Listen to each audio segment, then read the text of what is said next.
It just felt like, I don't know, we were getting more on our plate, less affirmation, more judgment. And I had a breaking point in 2021. So actually, the spring 2020, it was hard. It was a lot, but we were remote, we were home. There's actually some peace and balance in that time, like work-life balance. And then going back and doing hybrid, that nearly broke me and nearly broke a lot of teachers and a lot of teachers that I've had on my podcast, The Teacher Story, as well as like hybrid or even being virtual that whole year. Um, you just got burnt out from like, is this ever going to end?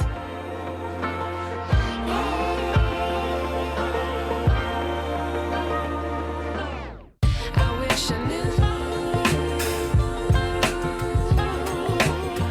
how much I miss not knowing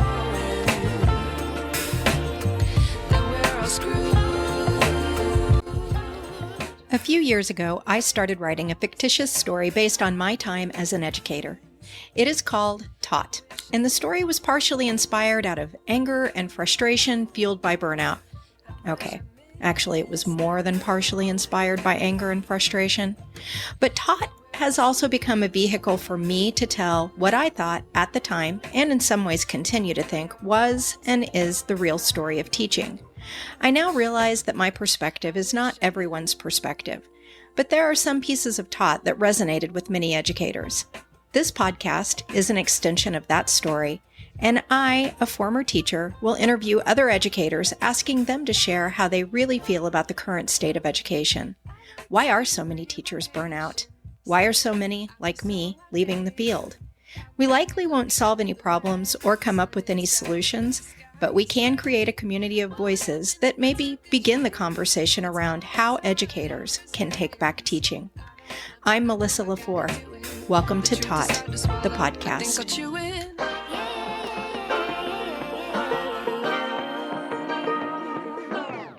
I like to be educated, but I'm so frustrated. Hey, everybody. Today I have professional development specialist, learning coach, mentor, educator, speaker, author, podcaster, and education reform advocate, Jackie Scully, with me. Jackie has been an educator for almost 20 years and taught in public, private, charter, and international schools in 3 states in the United States and China. As of June, she resigned her position and has begun what I'm going to start calling the transition. Her new focus is to establish herself in a growing body of educators who are taking their skills to a multitude of areas to be agents of change. She will be taking her podcast, The Teacher Story, in new directions, as well as her LinkedIn group, The Teacher Circle. Additionally, Jackie is pursuing pathways that will allow her to amplify the voices of teachers and education professionals, positioning them as catalysts for meaningful reform within the education landscape. But her pathway here was not an easy one, and her courageous leap into the unknown to pursue her passions was fueled by, you guessed it, burnout. Jackie, thank you so much for coming on the podcast. Thank you, Melissa, for that amazing introduction. I just don't know what to say. I just feel like I'm so happy to be in the space with you and share a little bit about my background and my story and where I'm at currently in this transition. I think it's going to be really motivational for our listeners too. So tell us a little bit about how you got into education and what that career has been like for you. So when I was a little girl, I always would talk to my dad about history and geography. We had a National Geographic library. So I was kind of like a history buff nerd when I was like 5 years old. So when I was thinking about professions, I knew I wanted to work with kids. So I originally went into elementary education, but then I'm like, how am I going to talk about all this cool stuff about history and culture and all this, stuff my dad talked about with me. So I then moved into secondary education, social sciences, and I fell in love. As soon as I student taught, I taught American history with 8th graders. I was like, this is where I'm supposed to be. And because I had this adventurous spirit and I didn't go to school too far away from where I grew up, and they were recruiting from Hawaii, I was like, sign me up. I will go to Hawaii and be a teacher. So at 20, going on 23 years old, I was only like 22 when I got the job. I went to Hawaii, packed a couple suitcases, and then spent 5 years teaching there, only really to, come back to Pennsylvania where I grew up because of the recession. So I thought I was going to, live in Hawaii forever. Of course, I was like, who cares about being poor? The teaching salary is not that much different than where I was living in Pennsylvania, and it's Hawaii. But, it was a great experience because it was the first time I really felt like I was challenging myself to get outside of my comfort zone. And the students were challenging me to get to know them and their culture. They were from all different areas of the Pacific. And I felt very out of place. My first year was quite challenging, but it stayed with me the rest of my career. I think that's what also like allowed me to stay in education so long because I had that unique experience early on. And I've been in it almost 19 years. And now in 2024, leaving the classroom after that amount of time. And I've taught in public, private, all over, but I'm really ready for this next stage. It's very exciting. And I like that you brought up the fact that I think that I also started teaching in an area that was very similar to where I grew up. And then I had the opportunity to move to Seattle, and I ended up can be a pretty diverse city depending on where you're at. But additionally, I moved to a neighborhood that was extremely diverse. And it's always good to know that we can grow as adults, and have our ideas expanded, and to be part of that with a group of students, I think is one of the most special experiences a teacher can have. So I'm really glad you brought that up. Yeah. And it's funny you brought up Seattle too, because a lot of my students that then went on to high school, because I taught middle school there, a lot of them end up going to Washington to go to college. So there's a lot of Hawaiian students and also just Pacific Island students who end up going to the Pacific Northwest for school. So you had your teaching career, and at some point I'm going to assume, began to experience some chronic stress, and perhaps that led you to the burnout zone. Uh, would you tell us a little bit about what that looked like for you? Yeah, my first big burnout was actually when I moved back from Hawaii to Pennsylvania in a job search in a pandemic in the recession, and I was on a conveyor belt. And that's when I pivoted from public to private because I was like, you know what? I have a lot of skills, experience. I did something really unique. And in my home state, in school districts that I grew up around, and even a school district I went to, it's like it didn't mean anything. And I was getting frustrated. So that was my first burnout, just the burnout of the job search and the rat race when you're in a economic situation like that. Then I would say the next big one was the pandemic. Of course, there's different times of burnout with like workload and all of that. I taught AP for a really long time, so just grading burnout. But the pandemic was the time where I felt there was very little appreciation for everything we were doing, like pivoting to a whole virtual program in like 3 days Yeah. at my last school and having to be called upon to do all this extra work. And there was just this negative vibe. There wasn't even like trying to make it like we're coming together, community, positive. It felt like people gave up on us. It just felt like, I don't know, we were getting more on our plate, less affirmation, more judgment.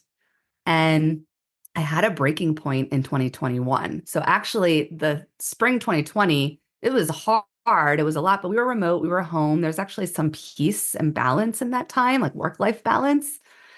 And then going back and doing hybrid, that nearly broke me and nearly broke a lot of teachers and a lot of teachers that I've had on my podcast, The Teacher Story, as well as like hybrid or even being virtual that whole year. Um, you just got burnt out from like, is this ever going to end?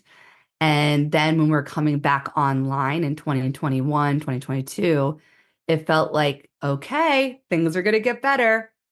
and it just wasn't. And so it felt like you were on a runaway train and the wheels were falling off and you just didn't know where it was going. And then it just started to get political with curriculum. I'm a history teacher.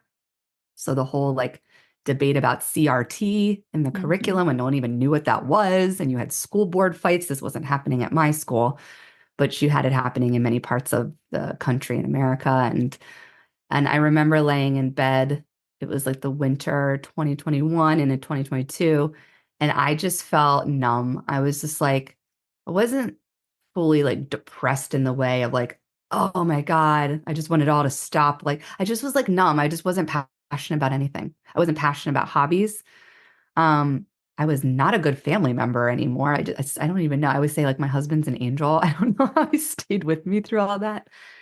And then that's when in 2022, I was like, okay, I need to start a podcast and I need to start interviewing teachers. We need to share our voices because enough is enough. And that's just kind of how I felt.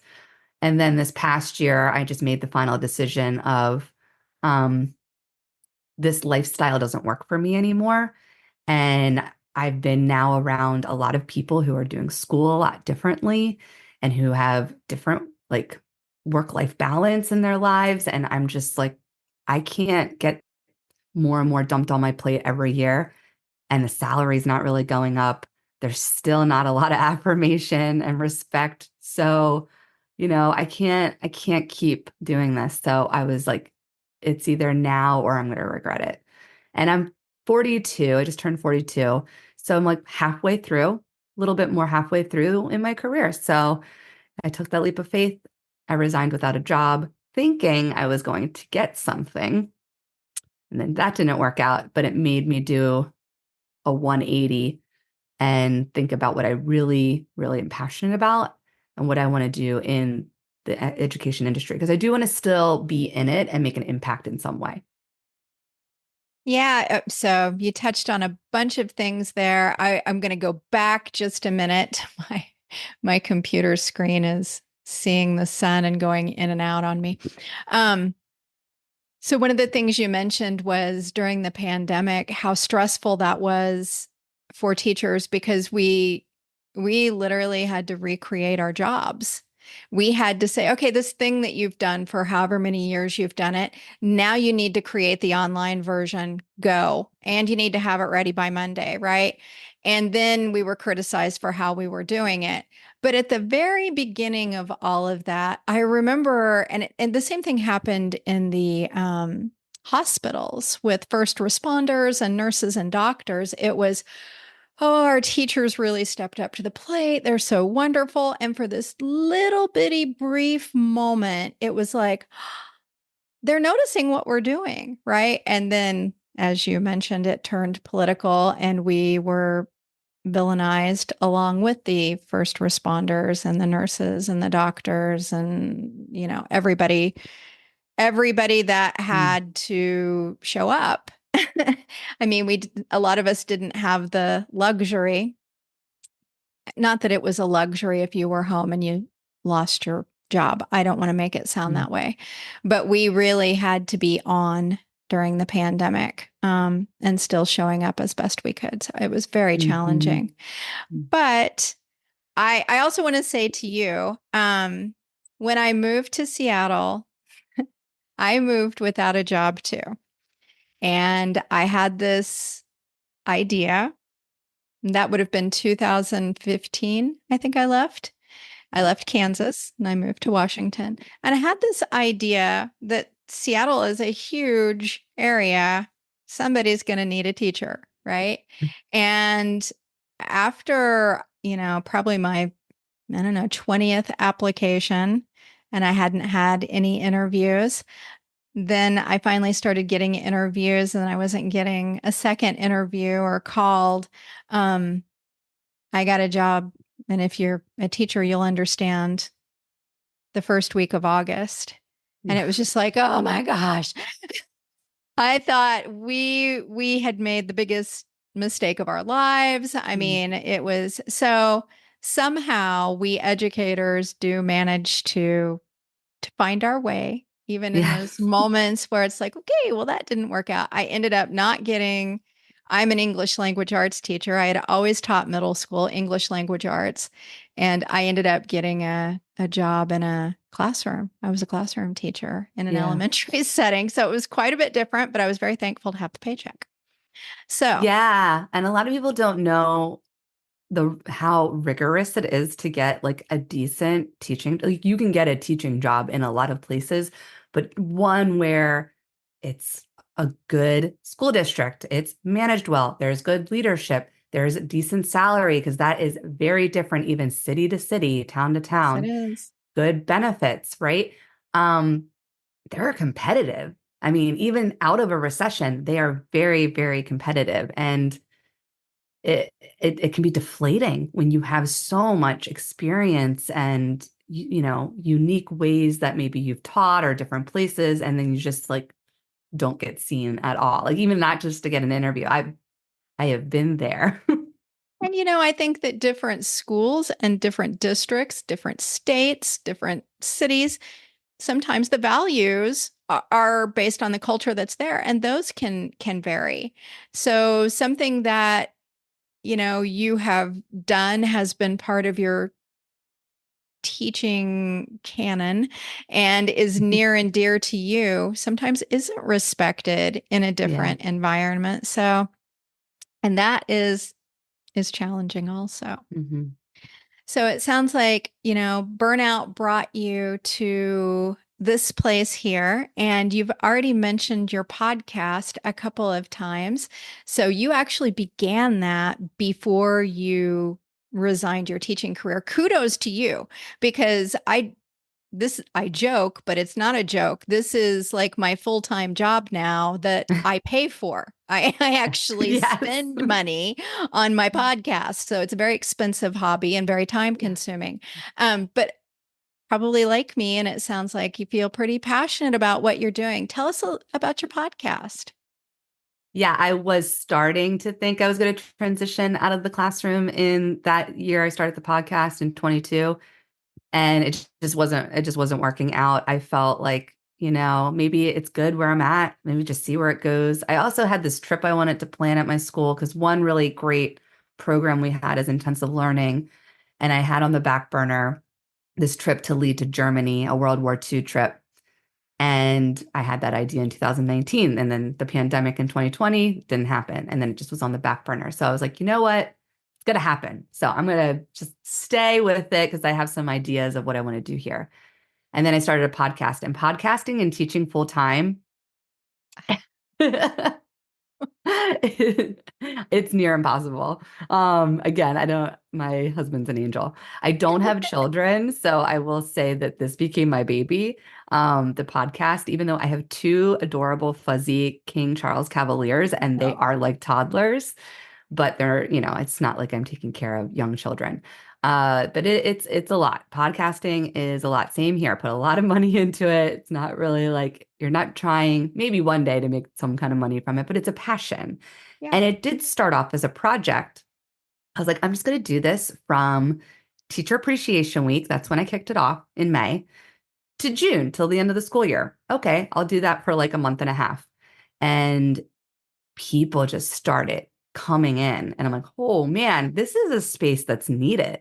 So then it became like more of a mission of, well, I'm just going to keep doing it as long as like the guests keep coming and there's alignment. I'm just going to keep doing it. And it worked its way out like that for 2 years. And then I took a conscious kind of pause in this past June because I'm in a transition. Um, and I'm trying to be really focused. And also kind of naturally, the clients just kind of, or clients, the guests kind of just, it dried up. So I took that as a sign of maybe I'm supposed to be on a pause right now and focus on this new direction I'm going in. And then I'm doing like a rebrand relaunch in January. So I definitely want to keep it up because I love it. And I want to have more guests on, even outside of the education industry, and have more expansive conversations. But I felt called to do it. And then once the people were coming through, I was like, well, I got to do it. I got to figure it out while full-time teaching. I did step away from roles at my school. So I was one of those teachers, you might relate. A lot of teachers I've talked to do. I'm a recovering people pleaser. I used to do everything in the school, like sign me up on this committee. I'll do this, not paid, and Mhm. just kept doing more and more. And then I started to pull back. I was asked to be department chair, and I said no. I was like, I'd rather do this. Like, if I'm going to do anything else outside the classroom teaching, besides some of the other things like the trip that I planned, I'm going to do my podcast. And I've made great friends. I've made this like beautiful community of people. Um, it's been life changing. I believe podcasting is like the new way of actually getting to know real people and getting the truth out there and getting really authentic narratives because we know the news and the other type of media don't do that. Yeah, and I think I've said this before, but I think there's a bit of a legacy of secrecy within the education world where we put on Mm, this face that is everything is fine. You don't talk about what really happens until you go out to have margaritas with everybody that one Friday, and then we're all sitting there talking about all the stuff that we're really thinking and feeling. And I don't know about you, but I've lost count of the number of guests I've had on that when we're done, they say, that was therapeutic. And it's not, mm. obviously, I'm not a therapist and they're just talking, but just like you said, having the space to say your truth is huge. And I don't think educators have had that for a really long time. Yeah.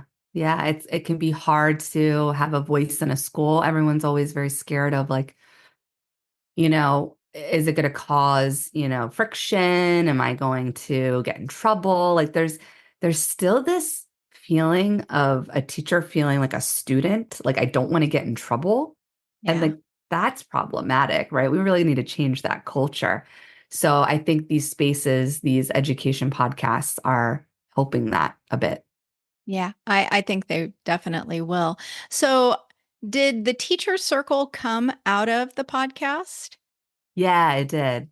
Tell us a So little I had bit a about that. couple, yeah, thank you. I had a couple guests on that were kind of in the same position as me. They felt like there needed to be a space where we were helping teachers and not just like event space and not just a space for teachers transitioning. Because what we saw on LinkedIn especially was that it was either you had teachers who were, creating spaces. I saw this more on Facebook that were just like, we're gonna just complain about everything or you had transitioning teachers, but there wasn't anything in between of like, well, how about for us that are still in it and we need a space that we support each other and we support what we're doing. And we really wanted to think more globally and not just maybe what was going on in America, even though, of course, like the pandemic is global. And I'm sure a lot of teachers that I've talked to as well on my podcast, very similar experiences as what we had. So we created the teacher circle as a support group and to make it positive, but also like realistic and be a place where you can share resources. You can share your passion projects you're working on. You're part of that. There's been a lot of people that share their podcasts on there, that share their curriculum. So I think it's also like a great place to like lift each other up with all the other like projects we work on outside the classroom and not necessarily make it all just about like lesson planning and grading and whatnot. So I thought that was a great space for that. And so the teacher circle is a LinkedIn group. And I'll tell you what I like about it is that at this point in my life, I have no intention of going back into the classroom. And so there are spaces for people like me that have projects that are still pretty invested in education, but I'm invested in it as we need some reform here. And Hmm. we need to be very vocal about that. And a lot of those other groups, it's either you're sharing lesson plans and crafting ideas, or you're trying to start World War III. So, and I don't feel like Yeah, I yeah, fell into either one yeah, of it's true. those. I Yeah. think we can advocate for a better system and not necessarily burn the current system down. Exactly. I've talked about that a lot. That's so true. You have to have the truth with also the hope, right? And that there's people still in it. And Yeah. you don't disregard, because what I saw a lot of in 22 was, I wouldn't say transitioning teachers like bashing other teachers that are staying in it, but there's just so much like, there were some tones of like, we got to burn it all down to the ground. It needs to just start over. I'm like, that's not helping anyone that's that's still in it. It's only not helping the children. And we So kind we of need did another that in the method. pandemic. Yeah. We were at Yeah. ground level, right? And we couldn't rebuild it. I mean, there's so Right. much work to be done. It was so eye opening. Yeah. So now, you wrote a book. So we have podcast, we have teacher circle, then came the book, or did the book come before? What was the sequence there? So in my brain, the first thought was book. And then my limiting belief, like ego came in saying, no, you can't do that. That's too daunting. But a podcast was doable. So I was like, I'm going to do a podcast.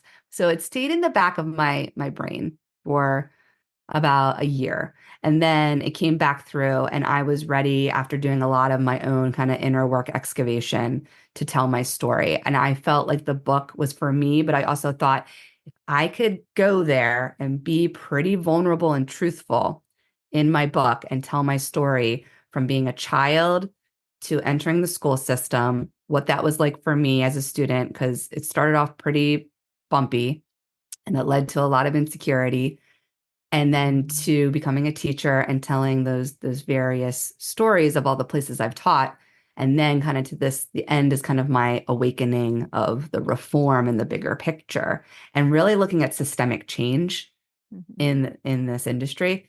So, I felt called to do it. I was really determined. I used my summer break because we all know, again, it's very hard to do anything extra outside the full time. I was still full-time school teacher. So I wrote that book last summer. I self-published, had a pretty good launch in the fall of 23, and now it's kind of, simmered. And I think I'm going to have some resurgence of that as I get back out there in a new role. And I really want to then see myself also not in professional development only, like as a career, but as a speaker and really speaking about how we're going to shift this system. So it was hard to write a story like that and be so vulnerable. I didn't say everything that's happened in my life. I wasn't like spilling the beans about all this stuff, but was pretty vulnerable about how I felt as a student, and some of the shadow and insecurities I felt even into adulthood. And then some sensitive, times early teaching where I felt really, again, insecure, like my time in Hawaii and the lessons I had to learn. And I was like, I don't see a lot of people sharing that. I thought this could also be really good for students. Like I have some students, former students, that have purchased my book and read it, and they're like, "Oh, wow." Like they don't know that teacher perspective. They don't know the behind the Yeah. scenes. I have friends outside the education industry that learn so much about it. So really, I wanted to also be a book that could touch on people outside the role so that they Right. can learn something about it. And then people already knew me through my podcast, through the LinkedIn community, or through my various teaching roles. So there was a little bit of like, oh, I get to know a little bit more, intimate view on this one teacher. Um, so it was very hard. Writing a book is very difficult, but I'm so glad I did it. And I have some other book ideas in mind. Well, hopefully we can talk the podcast can promote the book a little bit too, because I will put all of your links, the link to the teacher circle, the link to your podcast. You have two because one wasn't enough. You have two, right? Yes. And a link to your book, to your Thank or you. your Amazon link. Yeah. Because one of the hardest things about doing all of this is, well, you realize pretty quickly, um, if you're going to publish a book and you want it to like be promoted, you have to have an agent. And Yeah. just getting an agent is almost impossible. I mean, if Yes. you're, unless you know somebody, right? Unless you are, you know, I have read lots of blogs about this and even authors that are just amazing, like top of the line authors have published papers and a variety of things at universities. Even they have a challenging time being. Mm, It's not the publishing part that's the hardest because you can self-publish. So that piece is mhm. kind of nice. It is really the promotion. It That is. is the challenge. And if you're promoting without an agent, even harder, which is what, again, why I kind of feel like we all need to bond together and promote each Yeah, other's products exactly. because there's a lot of good stuff out there. And I'm learning a lot about advertising and just how to keep up with Yeah. all of that, promoting the podcast, putting stuff Yep. together. I thought, it's a crazy world we live in where you can go on the internet and kind of teach yourself how to do anything, You can. You really can. Watch thankfully. YouTube. Yeah, it's incredible. So, what are the long term goals for the projects? I would say all of the projects and again, some new ideas that I have for the relaunch of the podcast and also some book ideas. It's all going back to I want to be a voice in education and do it in a way that there's truth there, there's conviction, but I'm trying to approach it in a loving and graceful way. I want to open up people's hearts to want to join this movement. And really, I see it as a movement. I do, maybe not by the time, maybe I'll be dead and then education will change, but this will be my mission until the day I die. But I at least want to see the dial moving in the right direction. And so I will continue with whatever else that I create to be working in that. And not just in education, but the idea of like, we need to be whole human beings. Like, how are we just healthier people? Right. So, how are we taking care of ourselves? How are we being more authentic? How are we having better connections? I think that was another thing we learned in the pandemic was we lost a lot of connection and how important that connection is and community. So just being able to speak on that too. So one thing outside of the job transition is I'm looking to apply to a TEDx and I'm hoping to get that by next year. I just gotta just keep doing it one project at a time and we'll just see where it goes. It's fun too, it's I always say life's an experiment. Just keep trying things on. And it works. I mean, the just sticking with it, right? Yeah. Because it seems like sometimes, especially when I was a classroom teacher, I thought, there's all these things that the cool kids are doing, and I'll never be a part of that. And then I was like, wow, I've got nothing but time on my hands, and I'm just going to start doing stuff. And then I'm amazed because then I end up meeting people like you, and I end up having these experiences that I never would have dreamed of having. So, I think what you're doing is inspirational for a lot of educators out there that even if they don't want to leave the classroom, they want something better than where we're at. And they also want to try on some things like writing books and, having speaking engagements and doing things like that. So, and it just occurred Yeah. to me as you were talking, you have a website. Yeah. Yeah. And all of your projects are probably on your website. Yes, they are. Yeah. So we can follow along and see what new stuff you come up with. I will also share your website on the Thank show notes. you. Because that's Yeah. going to get a revamp too later this summer. I am looking to add some other things to my website, such as other services that I'd like to offer. So because I'm working on my side biz while I'm doing this other stuff, because I've come into tapping into some other gifts of mine through the other podcast that I co-host with a friend.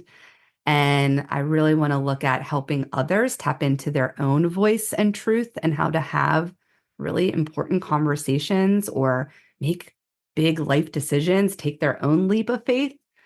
I walked through the fire this year. I could do it. If I could do it, and I used to not be that kind of person that could do anything like what I've just done this last year.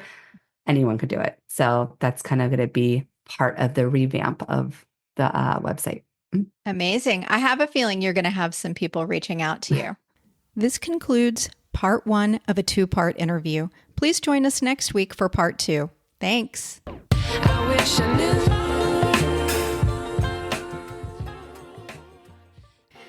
Today's episode was produced and edited by me.